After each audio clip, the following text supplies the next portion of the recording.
Hello, everyone. Today, we will learn the general theory of muscles.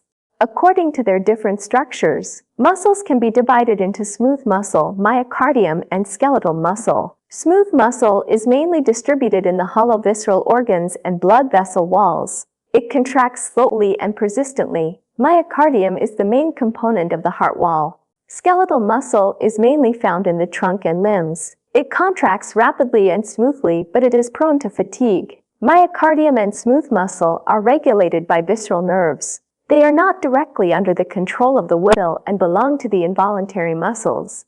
Skeletal muscle is innervated by somatic nerves and directly controlled by human will, hence they are called voluntary muscles. Skeletal muscle is extremely widely distributed in the human body, with more than 600 muscles in total, accounting for approximately 40% of body weight. Each muscle has a specific shape, structural position, and accessory devices, performs a certain function. It is supplied with an abundant distribution of blood vessels and lymphatic vessels, and is innervated by nerves. Therefore, each muscle can be regarded as an organ. First, let's look at the morphology and structure of muscles. Each skeletal muscle consists of two parts, the muscle belly and the tendon. Skeletal muscles can be divided into red muscles and white muscles. Red muscles are primarily composed of red muscle fibers. They are relatively thin, contract slowly, but act persistently. White muscles are primarily composed of white muscle fibers. They are relatively broad, contract quickly, can complete specific movements rapidly, but cannot act persistently. Most muscles contain both types of fibers.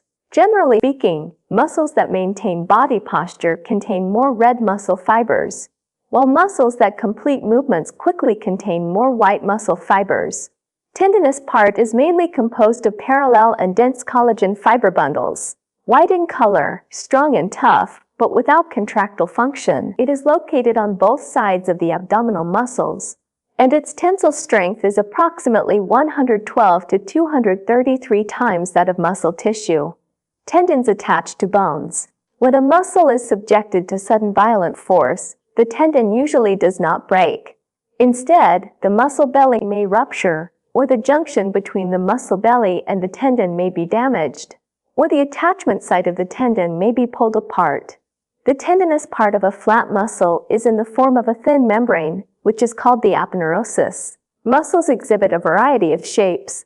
Based on their external form, they can be roughly classified into four types: long muscles, short muscles, flat muscles, and orbicularis muscles. Long muscles typically have muscle bundles parallel to the muscle's long axis.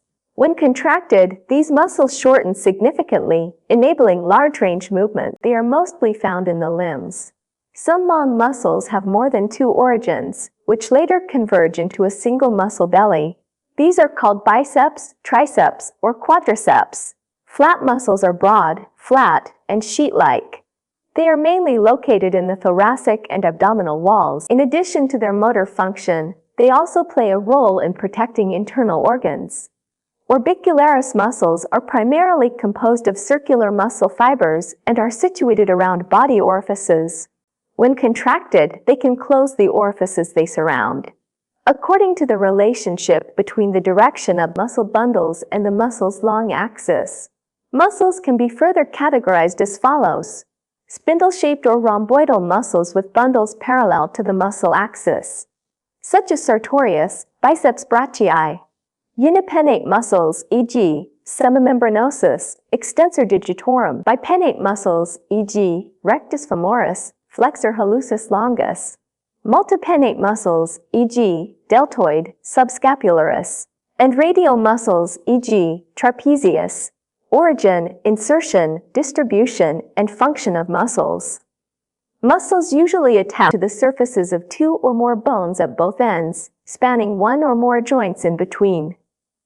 When a muscle contracts, it brings the two bones closer to or farther from each other to produce movement. Generally speaking, one of the two bones must be relatively fixed in position, while the other moves relatively. The attachment point near the midline of the body or on the proximal side of the limbs is regarded as the origin, fixed point, of the muscle, while the other end is regarded as the insertion, moving point. The fixed point and moving point of a muscle can be swapped under certain conditions. For example, the pectoralis major originates from the thoracic cage and inserts into the humerus. When contracted, it draws the upper limb toward the thoracic cage. However, during pull-up movements, the fixed and moving points of the pectoralis major are swapped. The end inserting into the humerus is fixed, while the end attaching to the thoracic cage acts as the moving point. Contraction draws the thoracic cage toward the upper limb, enabling pull-ups. Each joint is equipped with at least two groups of muscles with opposite movement directions. These muscles that counteract each other in function are called antagonistic muscles. Antagonistic muscles counteract each other functionally while also coordinating and depending on each other. If one group of antagonists loses its function, the related movements of the joint will also be lost. In addition, when a joint performs a certain movement, it is usually completed by the cooperation of several muscles. For example, when flexing the radiocarpal joint, the muscles passing in front of the joint contract simultaneously. These muscles with the same function are called synergistic muscles. A single muscle is often involved in the movement of more than two joints and can produce more than two actions. For example, the biceps brachii can both flex the elbow joint and supinate the forearm. Usually, many muscles are involved in completing an action, but they play different roles. For example, in elbow flexion, the brachialis and biceps brachii are the main ones. They are the primary movers, called prime movers. The brachioradialis, flexor carpi radialis, and pronator teres in the forearm assist in elbow flexion. They are synergistic muscles, also called cooperative muscles.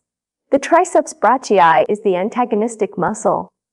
There are also muscles that fix the attachment of some joints to prevent the prime movers from producing unnecessary movements. For example, during elbow flexion, the trapezius and rhomboid muscles that fix the scapula to the spine are called fixators.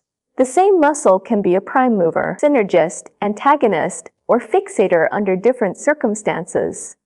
Under the unified control of the nervous system, they coordinate and cooperate with each other to complete a certain action. Skeletal muscles pull bones to produce movement, acting like a lever system with three specific forms.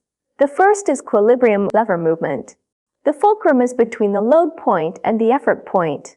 An example is the head extension and flexion movements at the atlanto-occipital joint. The second is effort-saving lever movement. The load point is between the fulcrum and the effort point, similar to the principle of a crowbar prying a heavy object.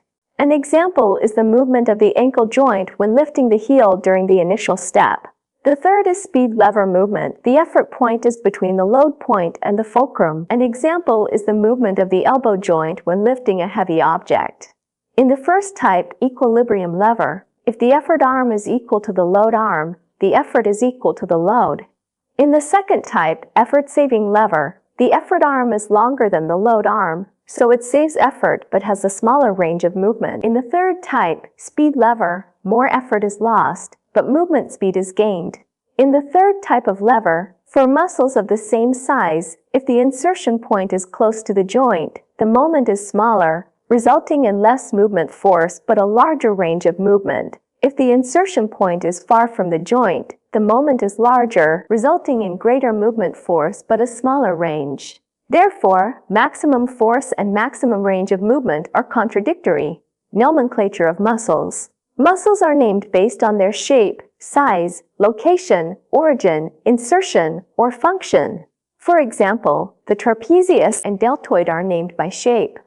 The supraspinatus, infraspinatus, and interosseous muscles are named by location. The biceps brachii and quadriceps femoris are named by a combination of morphological structure and location.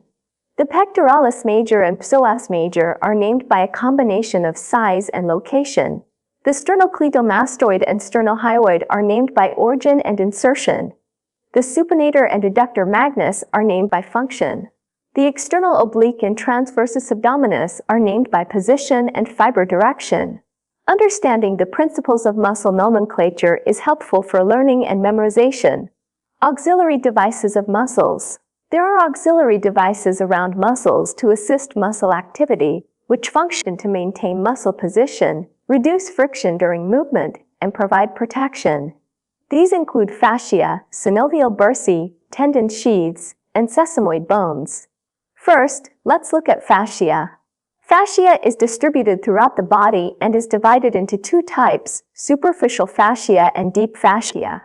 Superficial fascia, also called subcutaneous fascia, is located under the dermis, covers all parts of the body, is composed of loose connective tissue, and contains fat.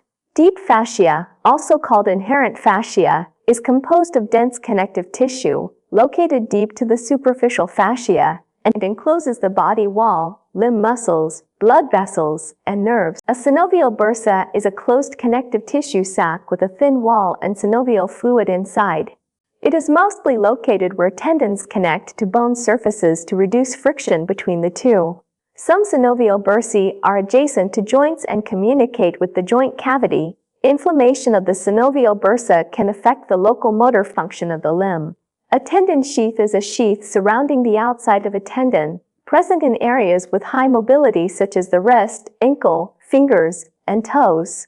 Improper long-term, excessive, and rapid movement of the fingers can cause tendon sheath injury, resulting in pain and impaired tendon sliding, a condition called tenosynovitis, which is a common disease. Everyone, in this class, we have learned the general theory of muscles. Next, we will move on to learning other chapters.